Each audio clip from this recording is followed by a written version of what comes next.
Greetings. Welcome back, everybody. We have a new session of Science is the New Religion with Michael in Germany today on the Saturday, June 19th. This is our second session of the day. And wow, Michael, I'm ready to get into this script you wrote. Apparently, was this a German script you did as well, or is this exclusively English, Michael? Hello, Brett. Hello, dear listeners. No, it's exclusively English, but it incorporates also German things which I did not find in English, because I just simply lack the time to do it in both languages. It's very unique, I think that Michael. Yeah, and the majority of people, they know English, and the minority of people are knowing German and are being understanding German. So I think it's far better to spread out the thing in English, because you see that spares me a lot of time, and I'm so busy with many things also in this material world at the moment.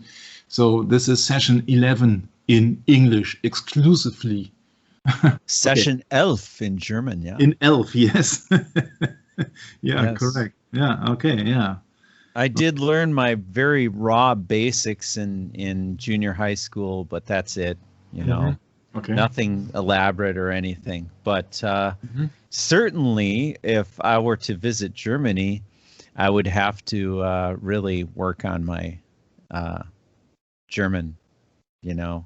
And that probably would have been a lot better if it would have been 20 years ago. Get a jump on it, you know, because now I reckon that, yeah. Yeah, getting a little late in life to be learning a new language. But anyway, Michael, we're not here to talk about linguistics. We're here to talk about science is the new religion, you know, this spiritual supremacy that has made its way into the material world. Yeah, and, sure. Very fascinating topic, by the way.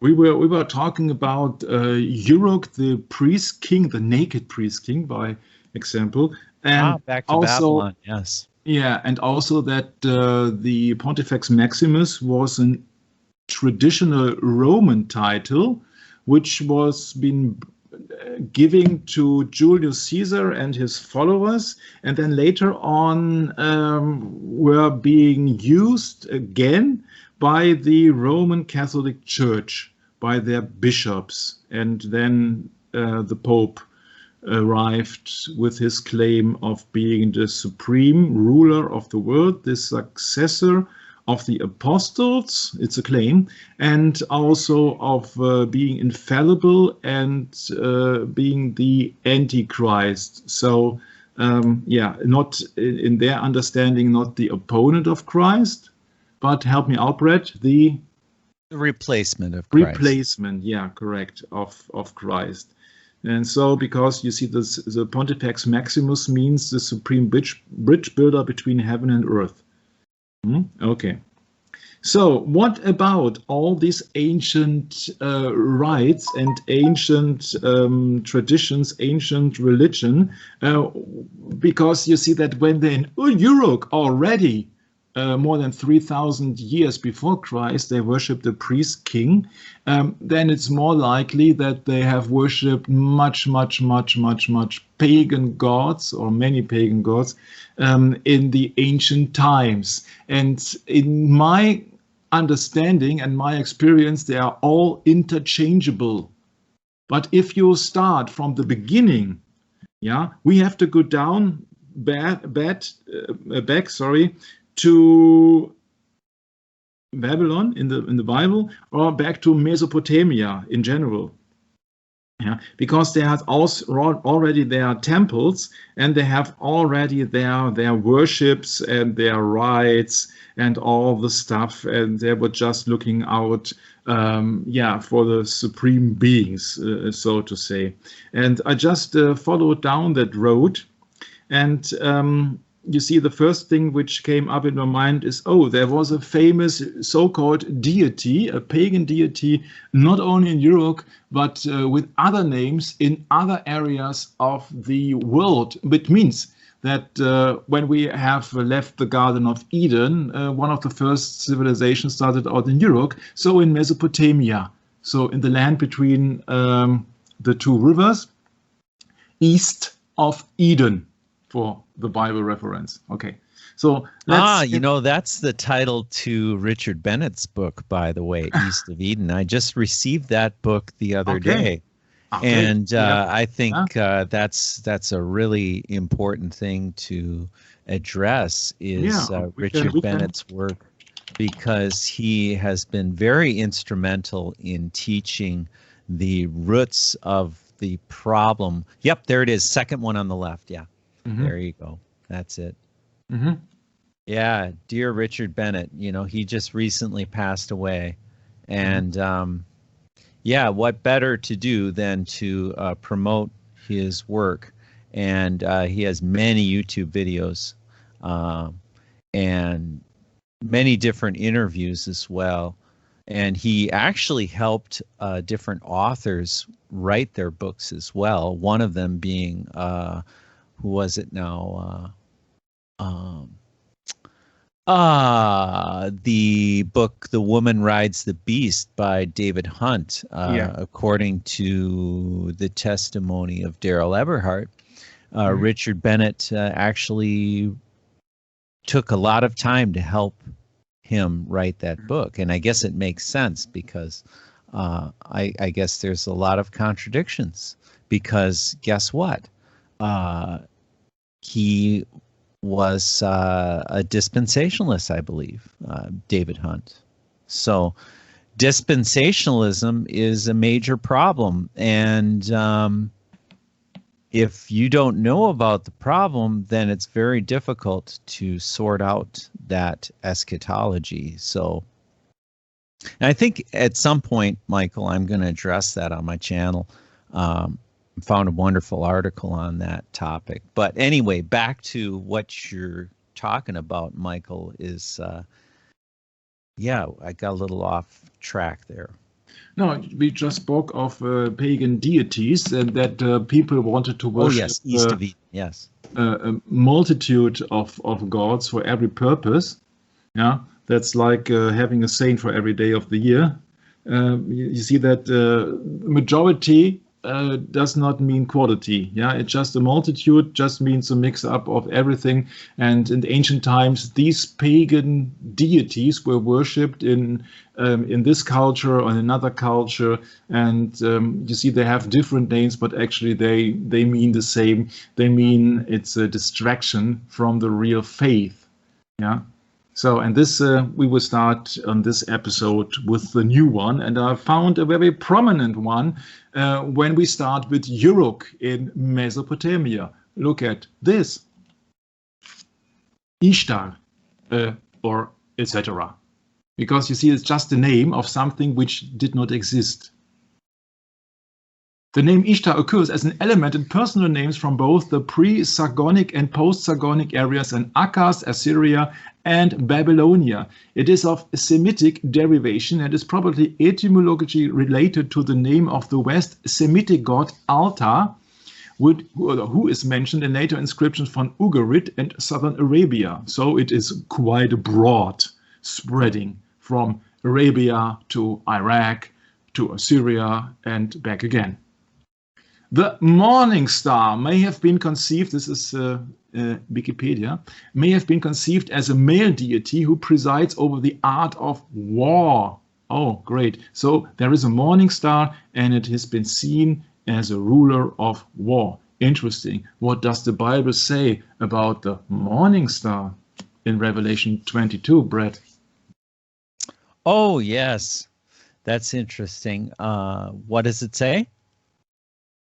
It says, Revelation 22, verse 16, I, Jesus, have sent mine angel to testify unto you these things in the churches. I am the root and the offspring of David, the bright and morning star, Michael. Mm-hmm. So there are several people or several or deities and pagan belief systems who are claiming that the morning star has some significance, I'd say. So what is the you're morning? Absolutely right. There's a lot of confusion, and then you add to that the perversions and the misrepresentation of Scripture, and we're in a load of trouble, Michael. yeah, we're in a lot of trouble because you see that Ishtar is exchangeable. You see it has other names in other regions of the world, and it is just a very old pagan cult.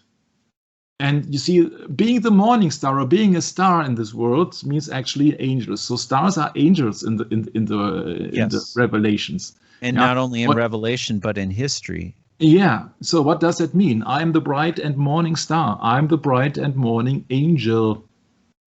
Mm-hmm. Interesting, huh? That also angel has been quoted here in that context. Yeah. So it is very interesting that thing that Jesus Christ claims to be everything. He's the offspring of David. He's the bright and morning star. So there is no other title which could be given to any pagan deity, so-called pagan deity. But in ancient times, they have watched the stars, or they have watched the sky, the so-called heaven. We know there are several heavens, but they have watched at the visible heaven, and they said that, oh, this brightest star must be the supreme star. Yeah. So the supreme star must be the one who's ruling all others. He's supreme. He's the brightest. Yeah.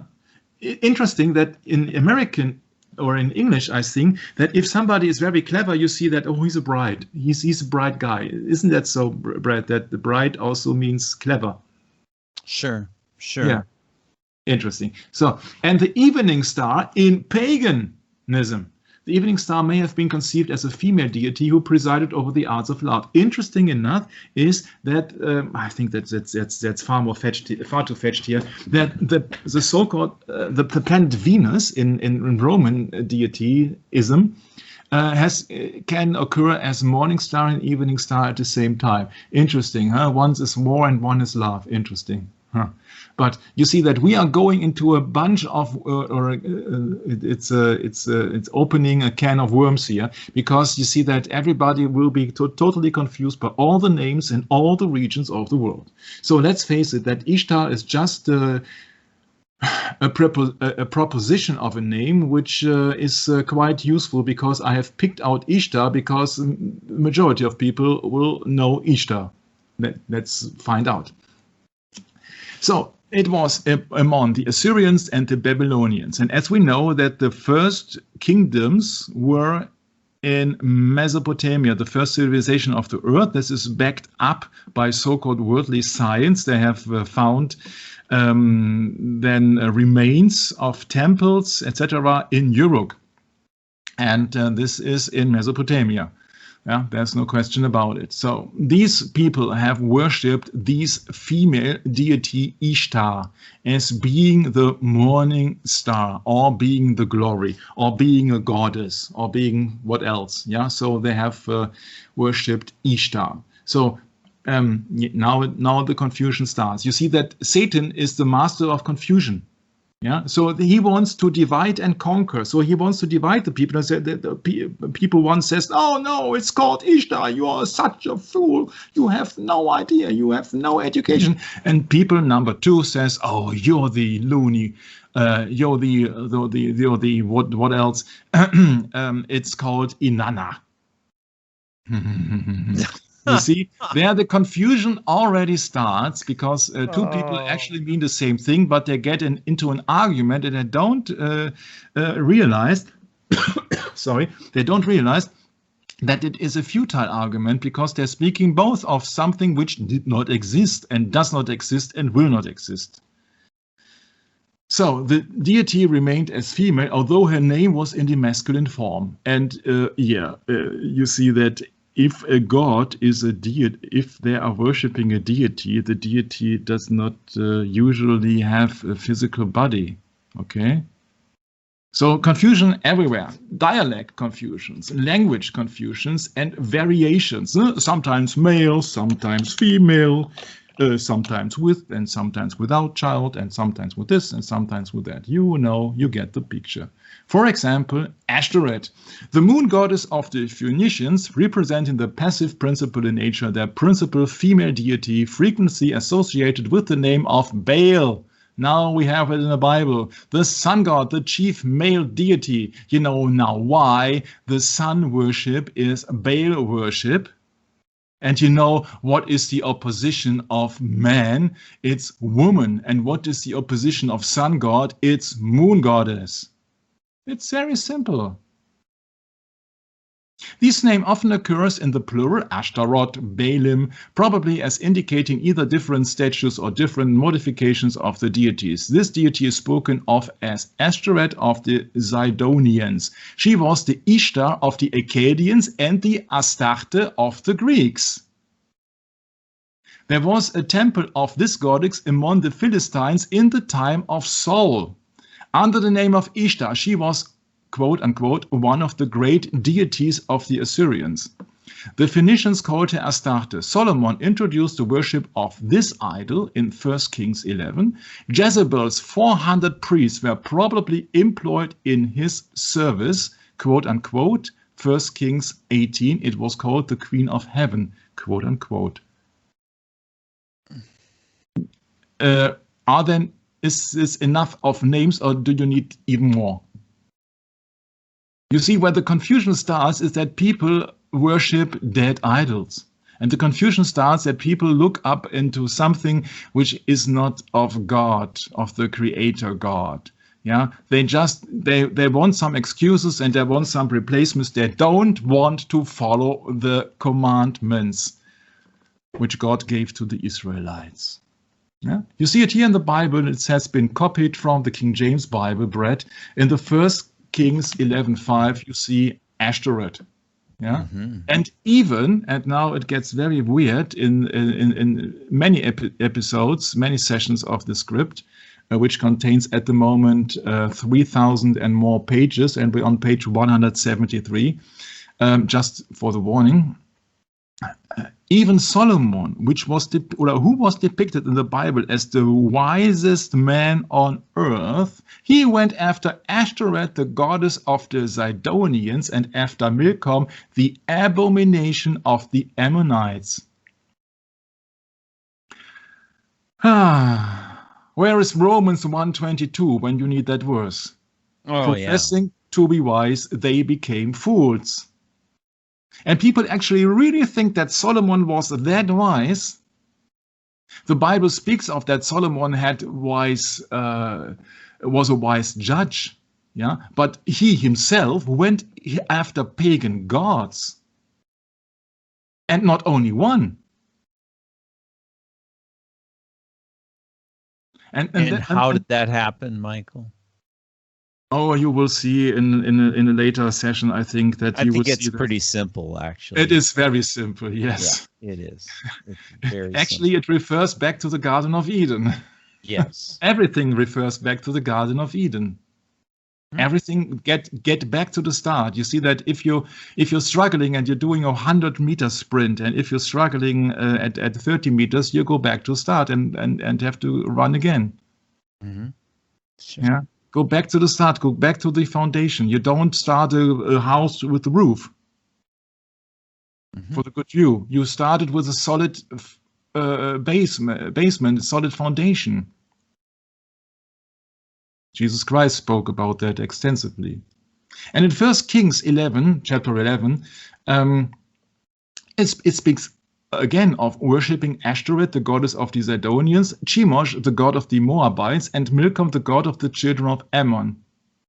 Yeah, and that is God speaking here. He said, because they have forsaken me, and then they have worshipped these god and so-called goddesses, and have not walked in my ways to do that which is right in mine eyes, and to keep my statutes and my judgment as did David his father.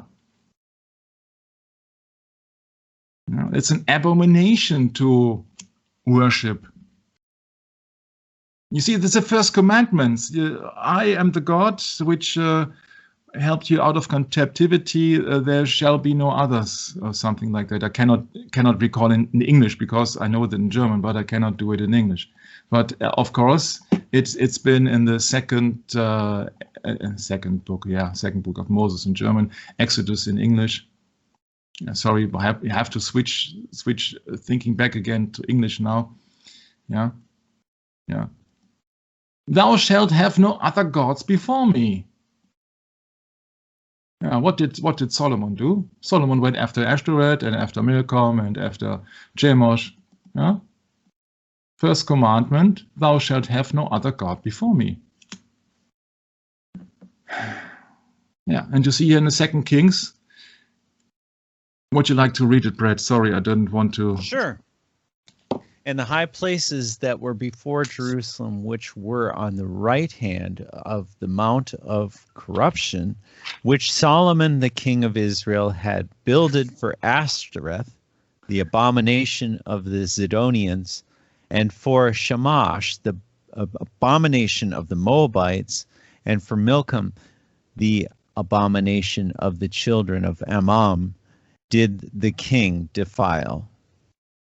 Yeah, you see that it tells you about 3 pagan goddesses. And the first commandments has been said that thou shalt have no other gods before me.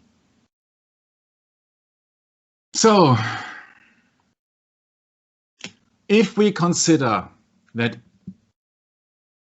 the majority, the great majority, is falling for images and idols, which is, for example, it's also quite logical. It's the next commandment, huh, Brett?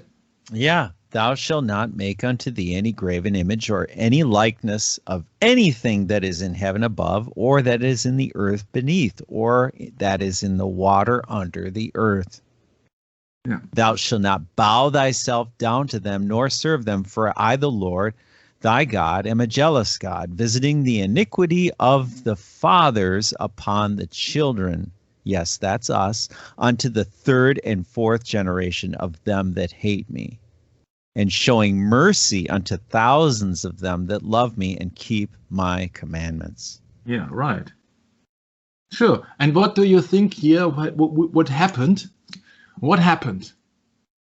People go with the flow and go with society and wanted to be popular, and for several reasons, and we know very exactly why Solomon did that. But that's in a later episode. Let's go back to the point that the Bible speaks explicitly of Ashtoreth, which is a derivation, variation of Ishtar. You see that you can go in several names. It's dead idols. Yeah, they are dead idols. They do not exist. They cannot do anything.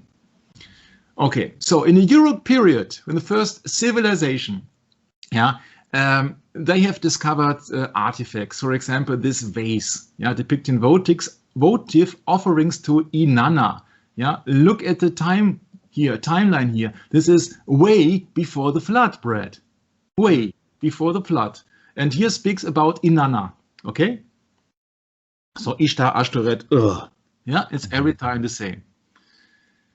So you don't have to know everything about Inanna and then the variations, and you see that all these, this is fantasy, this is fiction, this is fairy tales.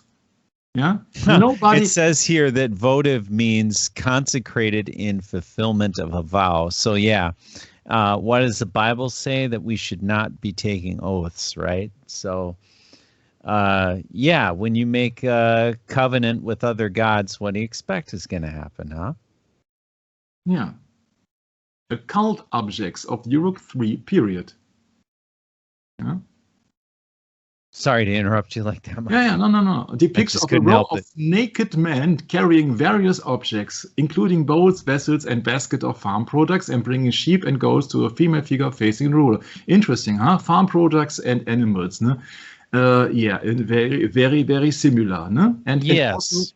And also a row of naked men. We will go into that much later on. Didn't we do in the last session that there was a naked priest king from Europe, where people have been worshipped? Why are they worshipping, and why are the people are naked there? It has nothing to do with the heat or with the weather conditions. Yeah, you see, this is here. This is in that regard interesting. This is a period until 2350 before Christ. Is very interesting because, for example, Mr. Usher has calculated that the Great Flood happened in about 2350 before Christ. Huh? So that would line up. Okay. with the extinction of all life except 8 people on the Noah's Ark. Mm-hmm.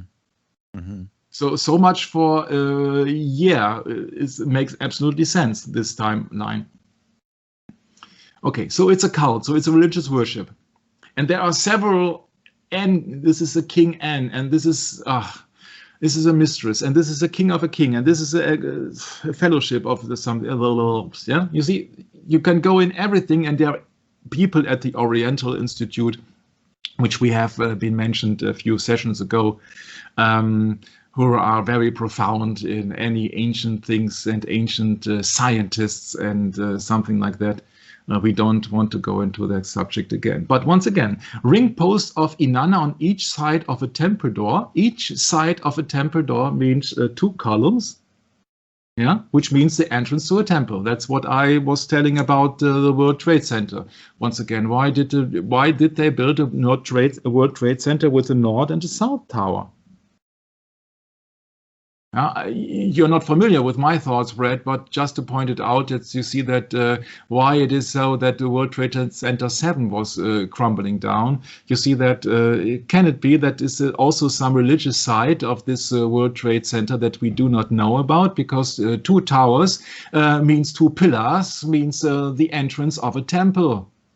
Wouldn't it be more cost effective to have 1 World Trade Center as it is now, to build on the ground, and don't come with sediments and with stabilization and with artifacts and something like that? You see that I think that just from the beginning the World Trade Center was doomed, if you would like to have that kind of explanation. But you see that World Trade Center, yeah, it was created for a purpose, and that purpose was manifest in what happened 20 years ago. Yeah, sure. You know, it's not that simple, actually, because you're dealing with the Rockefellers, who are just like the Rothschilds. They're guardians of the Vatican treasure. Yeah, like sure. But you have 2 pillars here, or 2 columns, or 2 obelisks. Yeah. What else you would like to see in that? But 2 pillars means the entrance of a temple. This is a complex.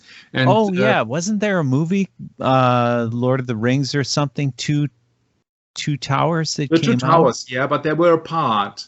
Yeah, that was no, but I mean, just the title of the movie coming out at the same time of the World Trade Center collapse. You know, I mean, come on. Yeah, it was not the only thing. People usually refer to the World Trade Center 1 and 2, but many people forget that the World Trade Center 7 also fell in like free fall, and from the center, which happens to usually suggest that there was a controlled demolition, and that was not the only building which was crumbled down. What the majority did not see is that there was a 4th building, even on that 9/11, which was severely damaged and had to get rid of. And this is the one between the towers. That's the Marriott Hotel. So when I did a Lady Gaga session and she's coming from New York, I asked the question that, well, it's interesting that she stayed in New York at that day, as many other people also do, and there was a warning to several high employees and people in leading positions that they shall not use the World Trade Center on that special morning. And isn't it interesting that the hotel also was affected? If these pillars are being as to be sacrificed, or a temple complex, then there must be an entrance, and there is building 7. 7 means also a heavenly number or divine number, and there is a Marriott Hotel which had an entrance to the towers.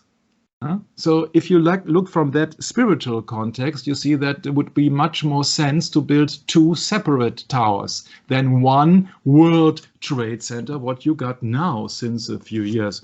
1 World Trade Center. Yeah, now you have 1 World Trade Center, and with a mirror reflecting as above so below, and yeah, pyramids and everywhere. Okay, just let's go back.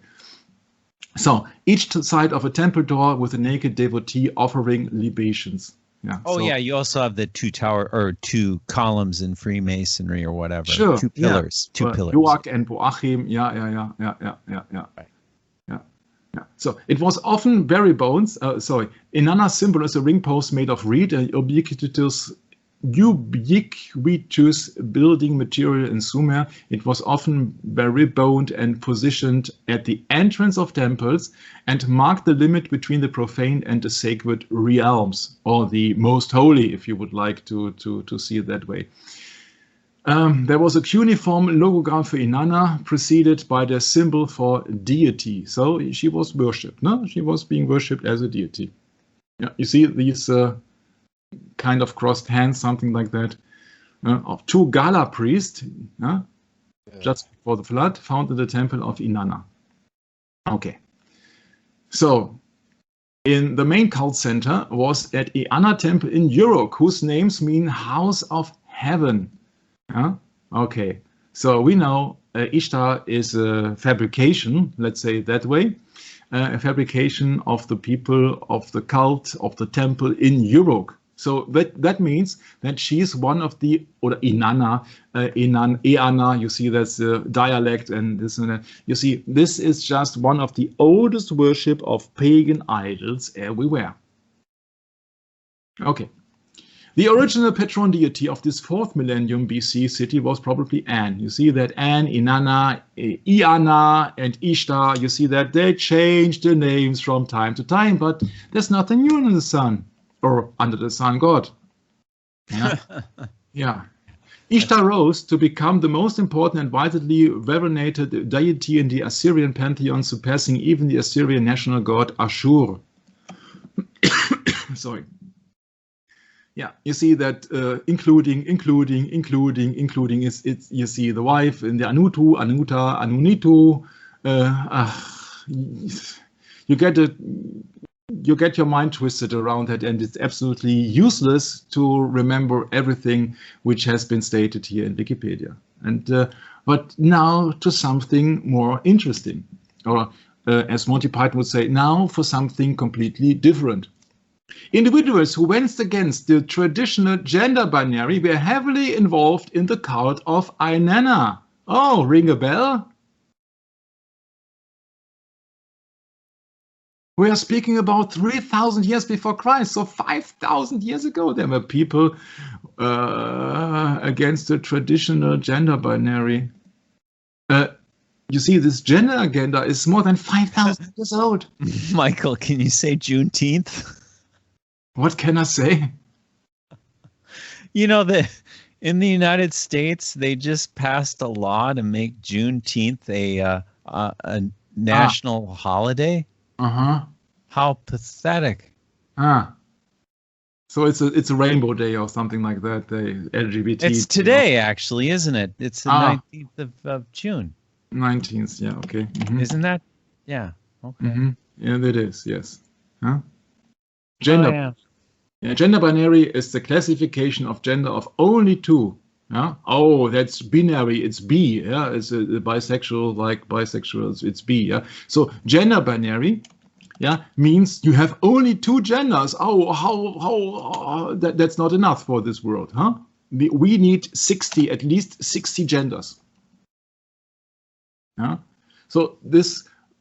Individuals do as thou wilt. Do what you like. Do what thou wilt. And these were practiced in the cult of Inanna 5,000 years ago. So don't get me that Lady Gaga is one prominent figure who is now promoting that from scratch.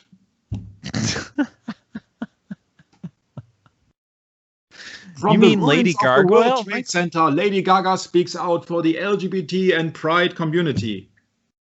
I don't care about Lady Gaga. May she lead her life. I'm absolutely nothing against Lady Gaga. But the name tells it all. Gaga is also a name of an old Babylonian servant of God. In case you didn't know that. Gaga does not only mean crazy. Gaga means also a pagan god, but you see that I'm not going into Lady Gaga right now. Yeah, but that's the point. You see that these things are very, very old. Look what it says here. Some Sumerian proverbs seem to suggest that Gala had a reputation to engage in anal sex with men. During the Akkadian period, Ku, Gragru, and Asinu were servants of Ishtar who dressed in female clothing and performed war dances in Ishtar's temple. This is the source. Will Roscoe and Murray Stephen in Islamic Homosexuality's Culture, History, and Literature. Huh? What do you say now? Is there something new? Is there something new? And I think that it's no coincidence. I did that session in German already. There was a singer called Divine. Oh, great. Yeah. Yeah. Ugh. Yeah, sorry, but you see, that was Harris Glenn Mister, the actor singer, which was very famous for in the old times for having some hits of his own. He had severe trouble with drugs. Had severe trouble with the truth. I did a session on that thing on LGBT or on these people. But you see that what he did in 1980 was been done 5,000 years ago. Dressed in female clothing and performed war dances in Ishtar temples. Okay. Maybe Divine had not performed war dances, but once again, why does he call himself Divine? Because he's drunk with the horror of Babylon. Yeah, you go into his history, you will see that he was also on LSD. Man. So several Akkadian proverbs seem to suggest that they may have also had homosexual proclivities. I think that's not far-fetched when you realize what they have done there in the temples.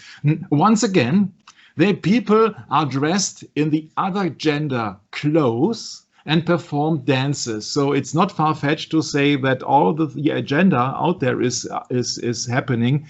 That is a celebration of ancient rites. Because it happened there to be in the cult of Inanna 5,000 years ago. Okay? The cult of Ishtar was long thought to have involved sacred prostitution, but this is now rejected among many scholars. Why is that? It's hard to say the truth out there, Brad, but you see that this cult means sacred prostitution means to worship and to be a servant of gods, sacred prostitution.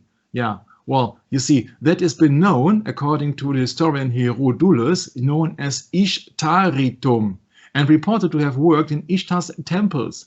But it is unclear if such priestesses actually performed any sex acts, and several modern scholars have argued they did not. Well, I'd say they are incorrect.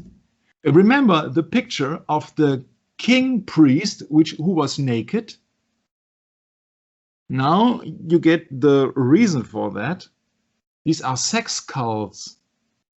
They happen in a temple, they happen during music, they are dancing, and they are worshipping pagan idols. So it's not far-fetched. But you see, Michael, it's not politically correct to have this history be known. See?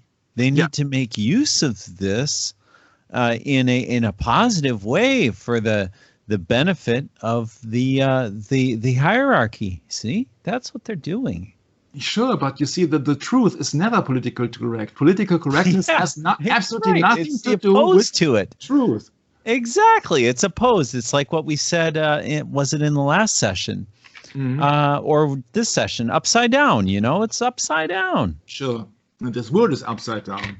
Of course it is. It's wicked as all can be. Yeah.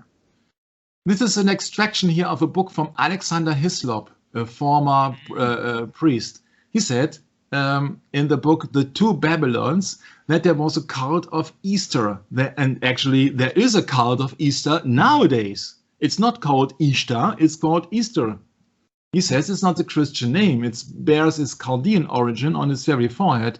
Easter is nothing else than Astarte, one of the titles of Beltis, the Queen of Heaven, who was pronounced by the people of Nineveh. And you see?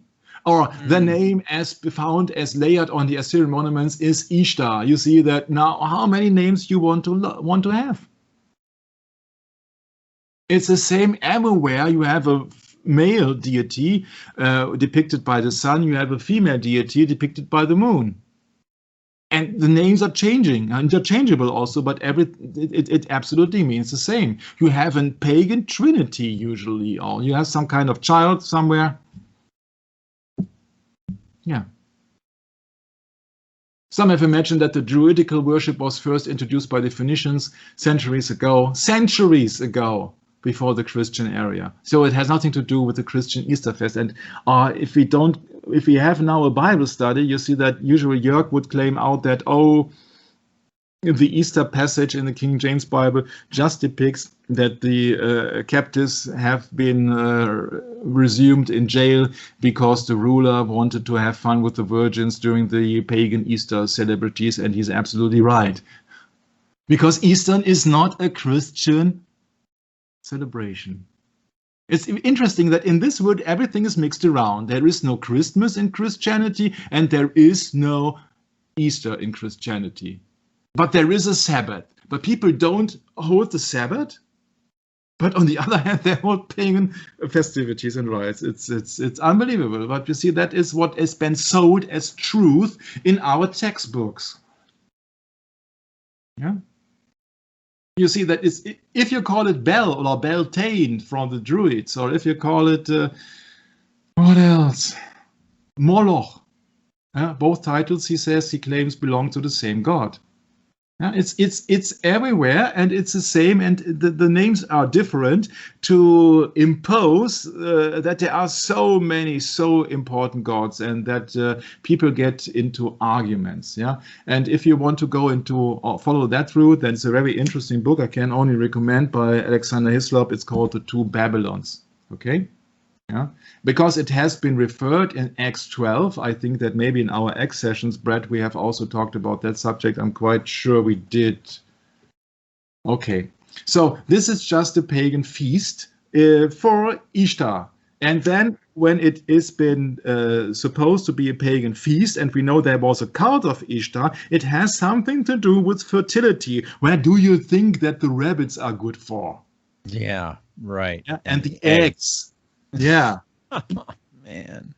And the eggs, for example, not eggs, but XEGGS. You see, this is a common phrase, a common name for the male genitals. Yeah, the eggs. Yeah, kick him in the eggs. I hope it's not. It does not offend him, but you have to see the point. Mm-hmm. You have to see the point. And Rome just took all the pagan rites and claimed it has something to do with Christianity, which it didn't, because the Easter celebration is variable. Yeah, it's not on the same day, but Jesus Christ did die on one day. It does not vary in every year. It is not a variation of days. It was just one day. You see, there are many things which a man using his leftover brain cells that he knows that is paganism. Yeah, paganism, Christianity, so-called Christianity is now... Yeah, it has to do with ritual, Michael. Doing the same thing every time, you know. Yeah. Ritualistic worship makes me very ill. I'm very sick of it. I think a lot of people are. That's why they don't want to be involved with the church.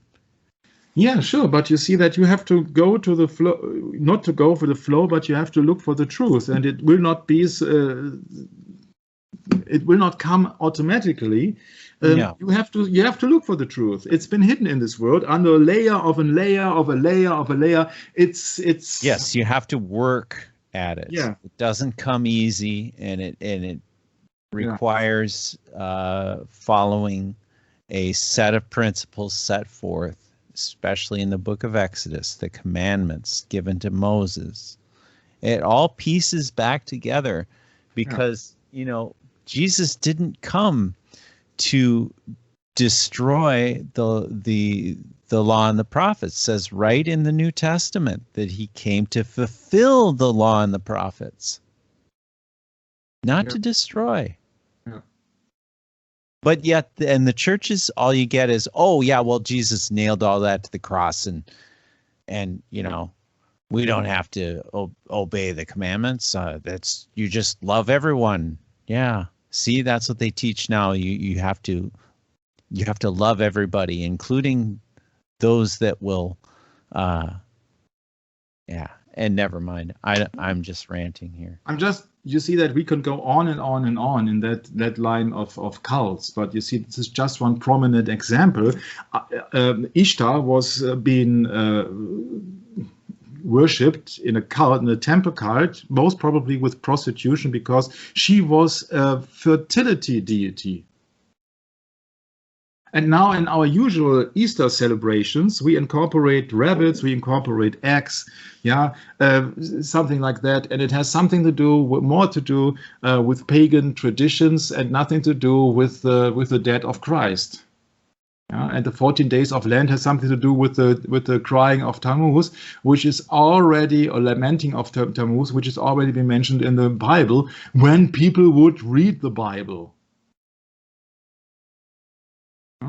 You see, look at the book here, The Two Babylons, Alexander Hyslop. Here's the page number 74. You can get it also for free on archive.org. Yeah, you see, they have mixed and mingled together everything. Yeah.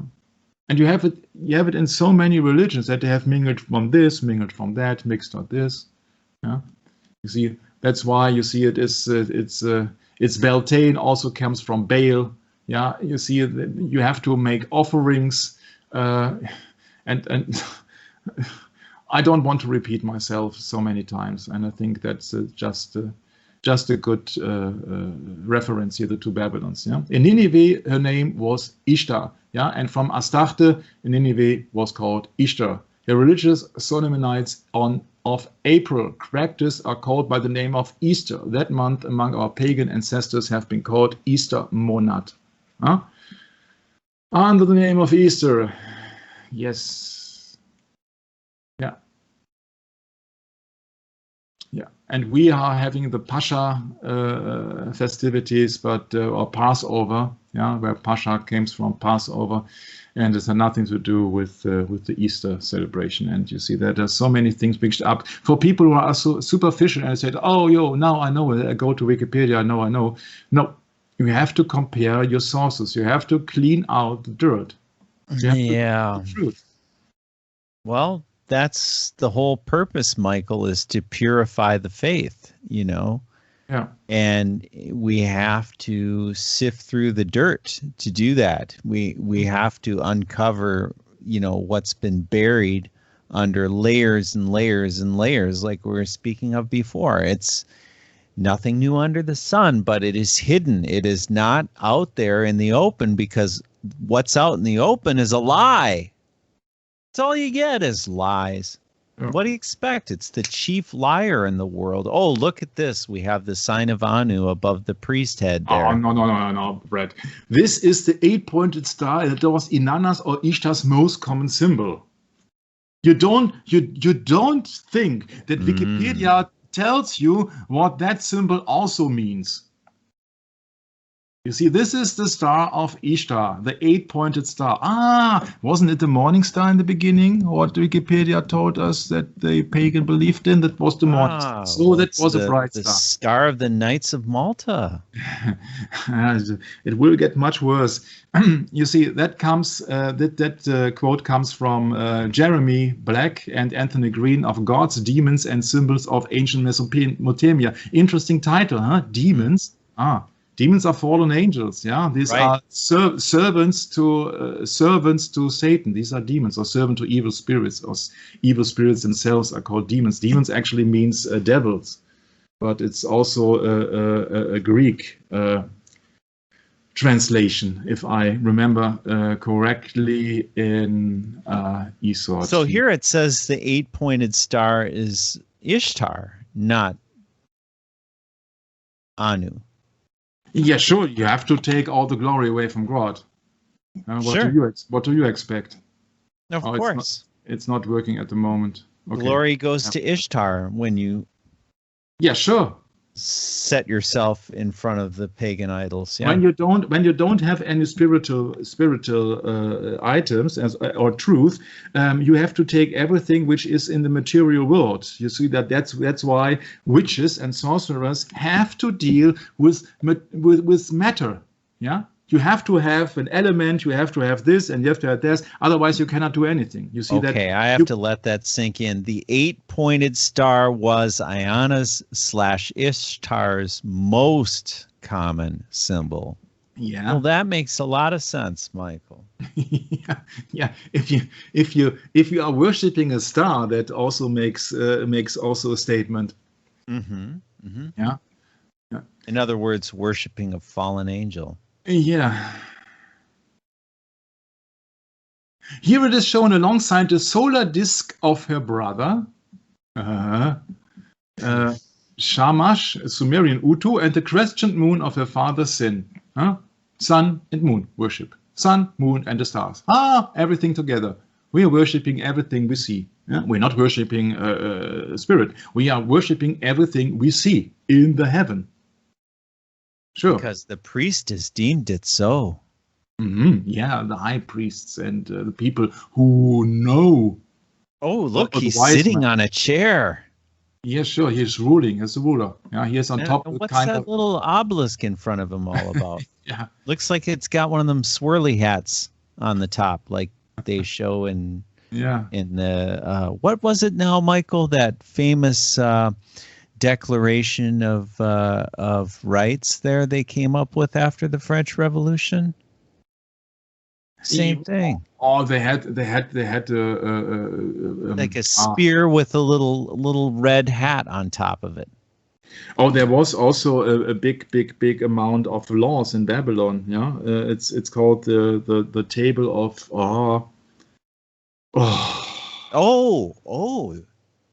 yeah, Hammurabi. Yeah, Hammurabi it was. Huh. Yeah. Was so the ruler made the rules for the ordinary people. Yeah.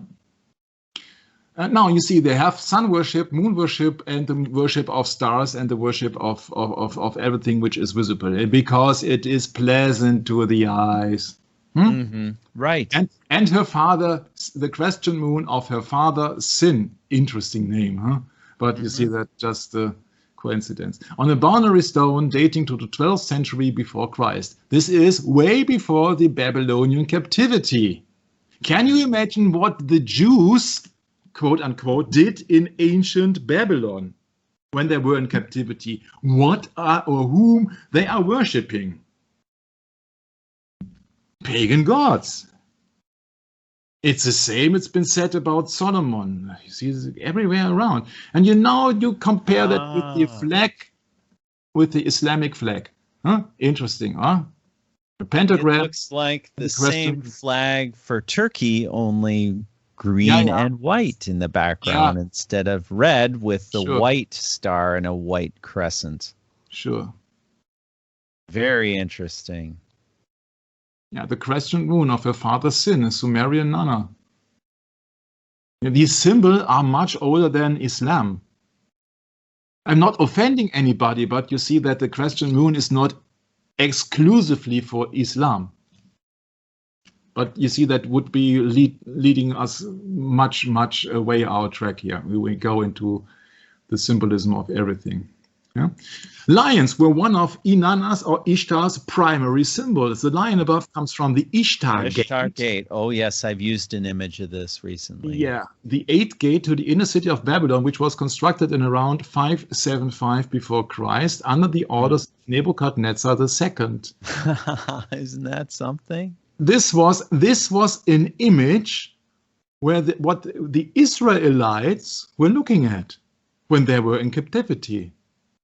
And now it's quite clear because you see that when Jesus Christ appeared, you can calculate for yourself when the Israelites were in captivity in Babylon, huh?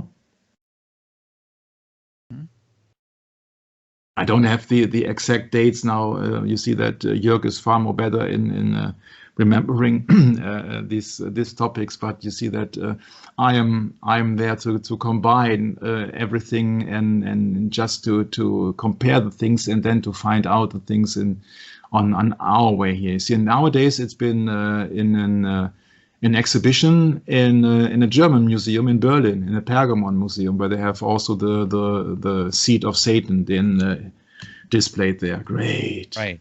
Yeah. And now we get to a more recent example. Inanna's Ishtar's most common symbol was the 8-pointed star, though the exact number of points sometimes varies. Okay, the most prominent was the 8-pointed star. Just I have to get rid of that picture here, but the one temple seat of Satan. I would not recommend anybody to live in Berlin because this is a seat of Satan here. Because I think that Berlin is not a great place to live when there are so many occult symbolism. Yeah. Okay, so that's Inanna's most common symbol was the 8-pointed star. I have a fairly recent example for you. This is Mrs. Janet Jackson with her wardrobe malfunction. Yeah, wearing a star of Ishtar. I hope it does not offend anybody, but to make the point very clear, these cults are happening, these things are happening out in the open, but people don't get it. Yeah, this was a ritual. The 8-pointed star seems to have originally borne a general association with the heavens, but by the Old Babylonian period, it had come to be specially associated with the planet Venus. This is Roman gods. Yeah, and also the planet Venus has been named after the Roman goddess of love and fertility, with which Ishtar was identified. Yeah, and then you have the transit of Venus, which has 5 what is it? Not fixed points. 5 stationary periods, and these stationary periods they usually will then make up a pentagram. That's why the pentagram is also a symbol of Venus. Yeah, and the Church of Satan also has that pentagram of Venus, or the 5-pointed star, as their prominent symbol. Okay, so when Venus is the same as Inanna Ishtar, and they bear the 8-pointed star, and Mrs. Jackson wears that nipple symbol, it has to be for some purpose. Yeah, it was just it was supposed to happen. Yeah, and so that she was having that kind of makeup and or item jewelry. Yeah, it has something to do with the cult of Ishtar. So it was a fertility rite out in the open, before the eyes of millions of Americans, at least. It's that easy, but people don't know anything about symbolism and of history. And history is very, very important. The second symbol of Inanna, Ishtar, Astarte, and every other name was a ideogram, a hook-shaped twist of knots. You see, this is could remind you of some clothing. Yeah, a symbol of fertility. Once again, we are speaking of fertility. And what's the female breast? It's a symbol of fertility. It is doch very, very, very, very, very easy, huh? It is very, very easy, actually. Everything is connected to the old pagan gods, but just other names. What Venus is in Roman is Aphrodite in Greek, and even other Greek deities, female deities. And it's the same with Inanna, Astarte, Ishtar, and all the other names. Yeah, of a goddess. Life-size statue of a goddess, probably Ishtar holding a vase from Syria. Huh? Syria. Yeah, you see that naked breast, yeah, holding a breast. It's fertility rites. I think the reason for fertility rites is that man himself proclaims to be the creator of life. Yeah, when male and female get together, and a child has been born, usually father and mother are under the impression and under the belief that they were the creator of life. But that is not the Christian way to think it. Inanna was not the goddess of marriage, nor she was ever viewed as a mother goddess. Yeah, you see, it's just fertility has nothing to do with motherhood. What does that mean? Do what thou wilt. It's just about having fun, doing sexual activities, or temple prostitution. Had nothing to do with a loving family, Brett. Nothing. No, of course not. Yeah? Of course not. Far from the truth. Yeah. The Epic of Gilgamesh points out Ishtar's infamous ill treatments of her lovers. You see, it's just for their own purpose. It's just for their own purpose. And there are so many artists who are into this.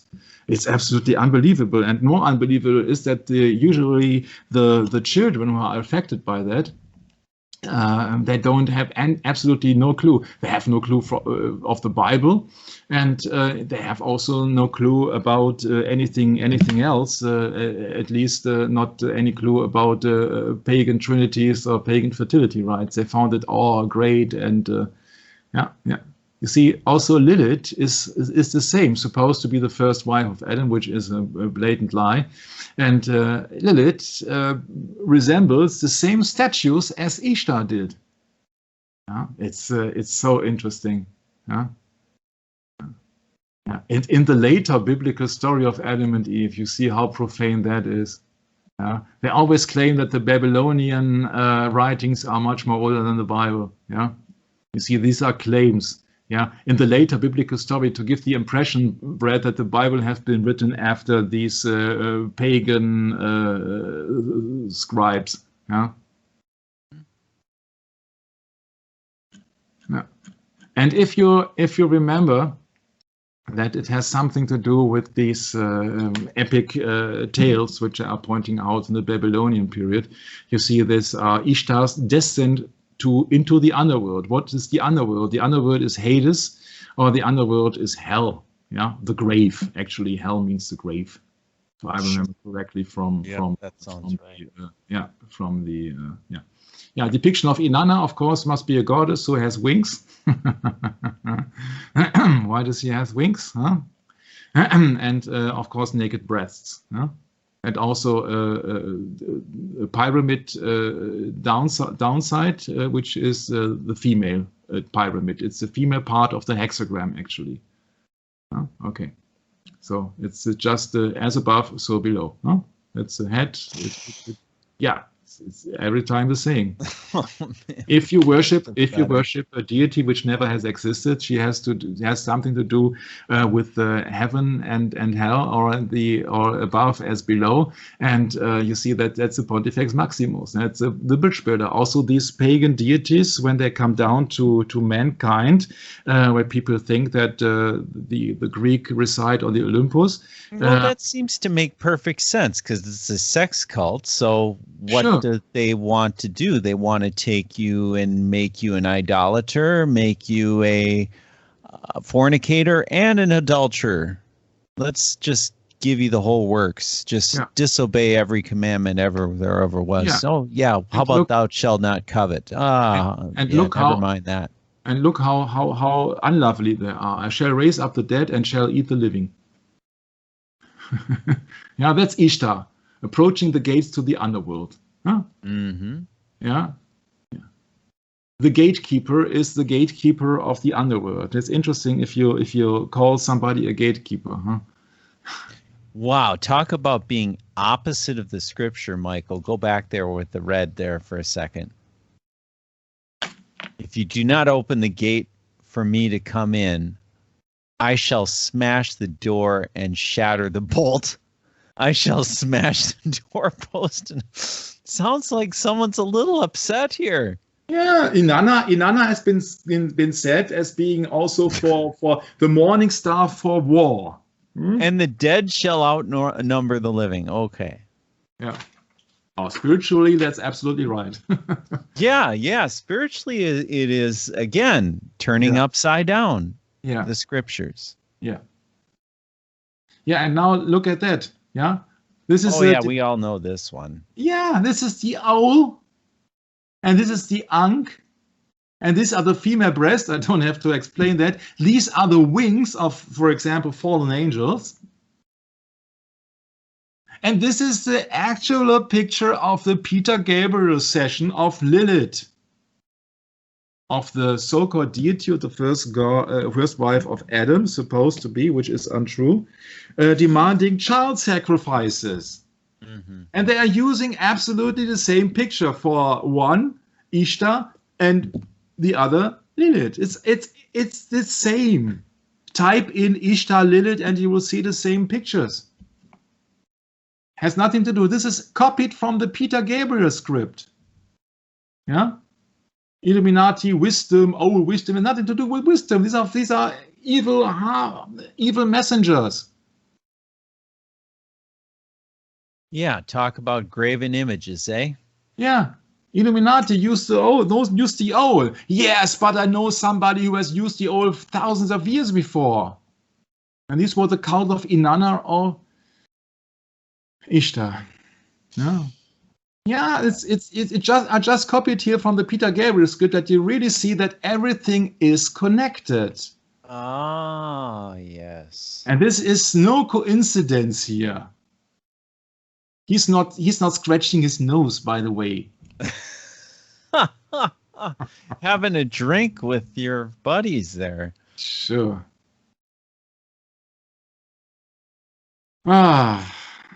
Bohemian Club in San Francisco, yes. It's Acropolis, Athenian owl. Sorry, not oil, owl. It's every time the same. It's every time the same. Yeah, spiders don't come in here. There's also a story of a spider, but just let us finish that. Yeah, you see that here. It is from the Peter Gabriel script. Yeah. Terracotta thought to be Inanna Lilith. This is from the original Peter Gabriel script I copied into that. Yeah. It's every time and everything is the same. It's just another name. Just another name. And people actually are totally unaware of the meaning of symbolism. This is the owl in the dollar bill on the greenback. Yeah. These horns are very interesting. Yeah, symbol of the Freemasons, not them alone. Vatican owl. You see that? Oh, yes. We go back to the Peter Gabriel United script. States. Yeah, the owl is not what they see, because the owl is just the evil messenger. Yeah. Epic of Gilgamesh. Yeah, you see? Ishtar appears to Gilgamesh after he and his companion Enkidu have returned to Uruk from defeating the Ogre Humbaba. And blah, blah, blah, blah, blah. Huh? You see what is going about? You see that even then we go back to Peter Gabriel. It's every time the same. Yeah. And also this account later of the creation myth, there's a high tide creation myth that Ishtar is born after the god Kumarbi overthrows his father Anu. Yeah, he bites off Anu's genitals and swallows them. You see that. Go back to the teaching of Kronos and Uranus, and you know where all these pagan gods are worshipped today, because our planets are being called after pagan gods. Mars, Venus, Mercurius, Jupiter, Saturn, Uranus, Neptune, Pluto.